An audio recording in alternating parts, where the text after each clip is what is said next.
para sa driver ng Jam Transit. Subukan natin dumaan dito sa ano, kasi laging nagpipil to dito eh. Itong linya to sa kanan. Lagi ako nagpipil dito. Hindi binabasa yung RFID ko. Kaya subukan natin dumaan dito ngayon kung binabasa na siya. Hep.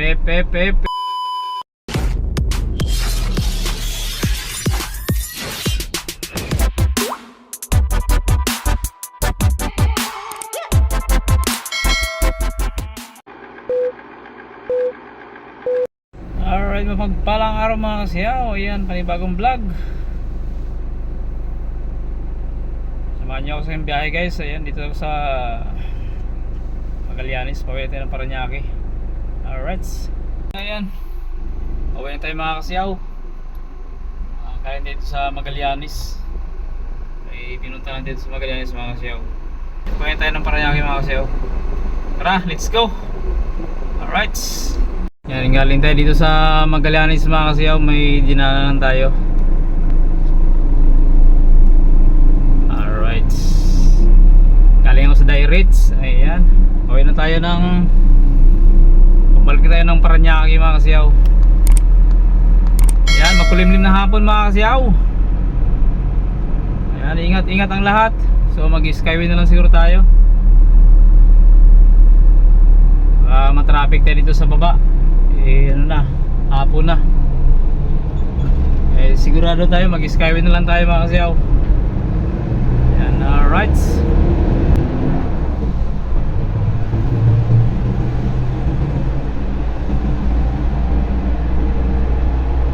Yan, makulimlim na hapon mga kasiyaw. Ayan, babalik tayo ng Paranaque.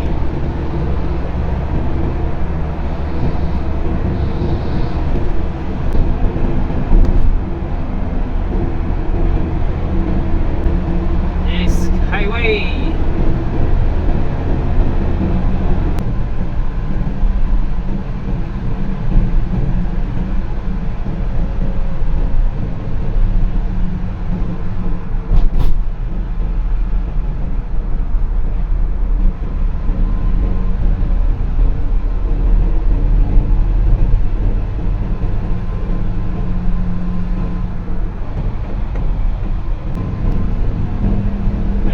Guys, pauntang Nayax yan, Terminal 123 Airport.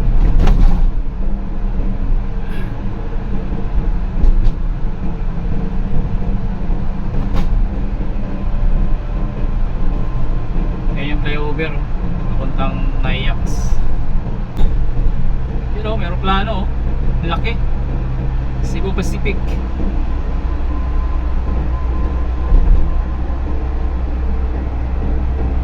Ganito masarap i-bike mga kasiyaw.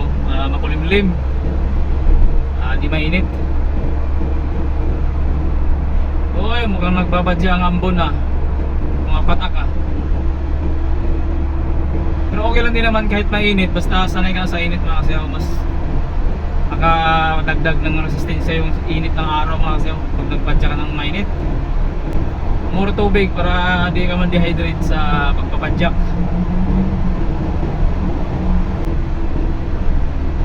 Namiss ko na magpadyak mga kasiyaw. Ilang ano na, isang buwan na yata hindi na magpapadyak.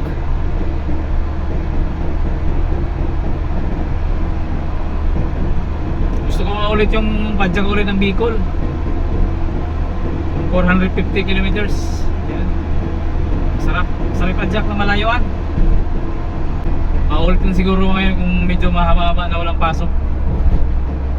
4 to 5 days na walang pasok, pwede yun maulit.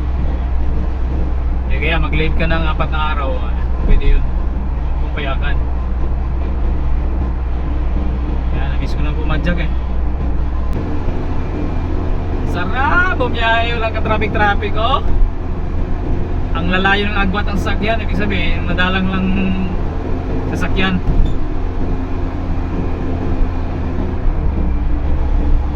Parang solo to isang linya na to, layo ng agwat. Katulad ng matraffic, iinit yung puwit mo. Luto yung itlog mo sa kainit. nakakasawa na lang kasi puro traffic. Tuwing biyahe, traffic. Dapat meron yun talagang pagkataon na makaranas lang tayo ng hayahay na takbo na walang traffic katulad niya, no? Madalang na sasakyan. Diba? Yahay. Sarap sa pakiramdam mo. Sulong-sulo mo yung linya. Ganito sana lagi. Sana all. Ang ganda ng Assure. SMB Kuta sa right side ko, guys. Tsaka yung Assure na hotel and resorts. Ang ganda.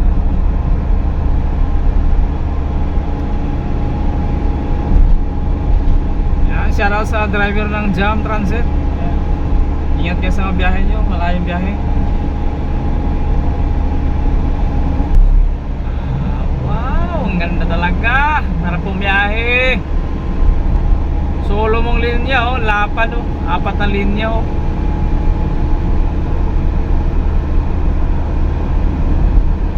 Marami tayong exit sukat, guys. Ayan.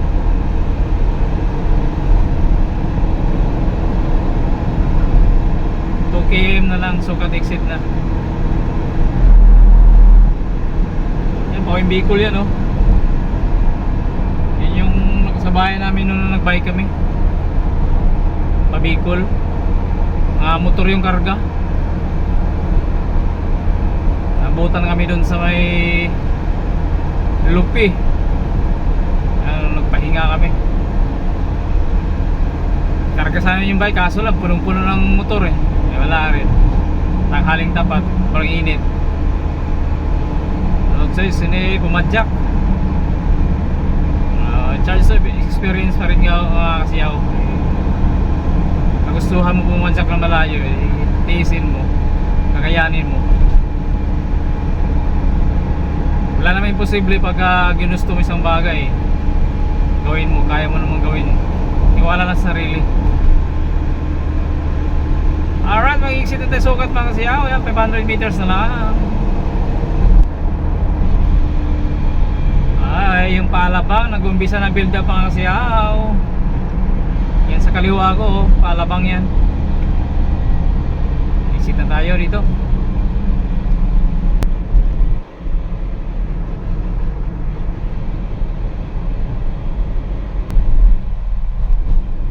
Hindi katulad doon sa parting Makati, kulimlim. Alright, Sukat toll gate.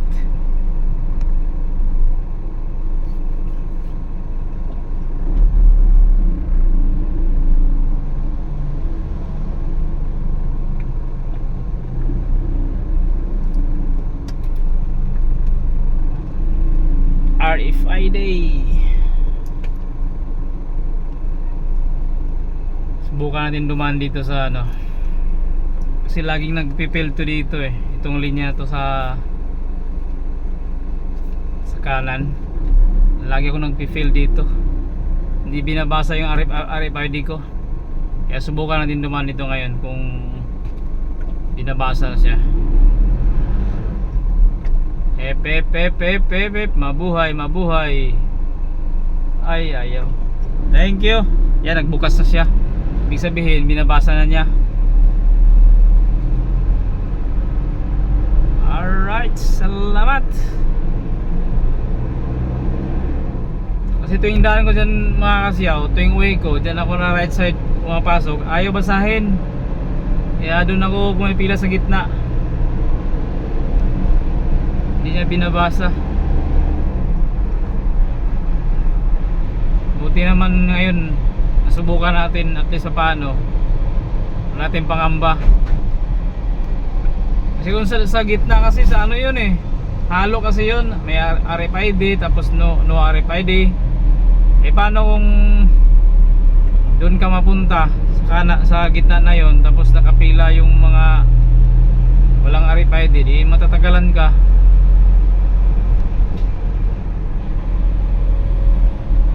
Buti naman gumana na.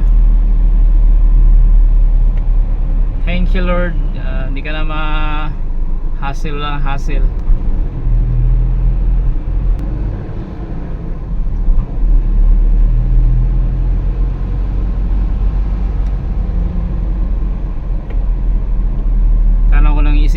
guys. Yan o.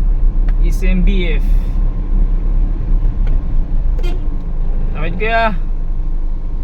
Huwag ka tumakbo, walang nagmamadali. Karapatan mo yan, pedestrian ka.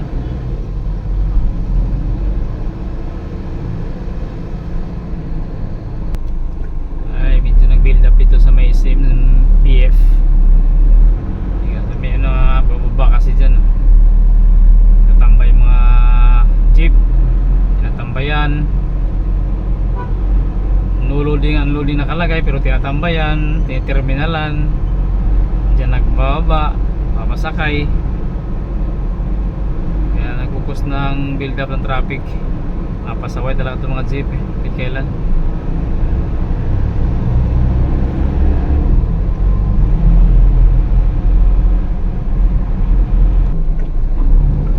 luwag-luwag ng kalsada.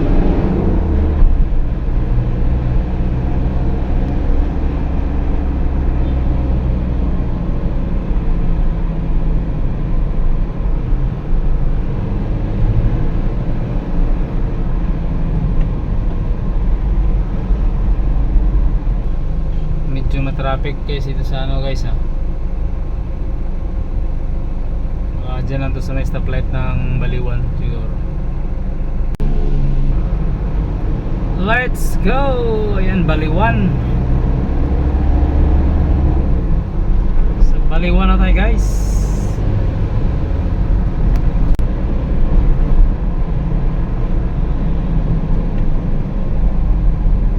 Wala. Sige. Tawid.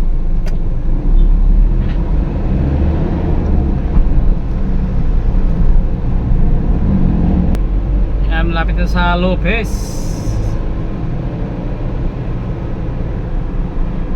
Lopez stoplight. Kakaliwa na tayo sa Lopez stoplight guys. Papasok tayo ng BF Homes Paranaque.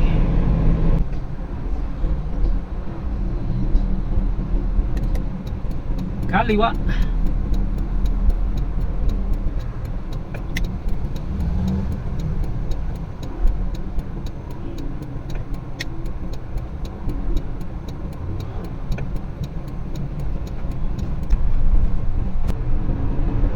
Pasok na tayo ang gate ng BF Homes guys. Ayan.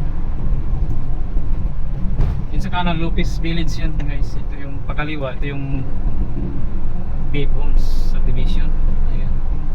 Pagpasok ko ng BF Homes, ito yung El Grande Avenue. Ayan, eh, malapit na tayo. So ayun, maraming salamat guys sa panonood sa aking video. Maraming salamat, God bless you all. Maraming salamat, bye bye.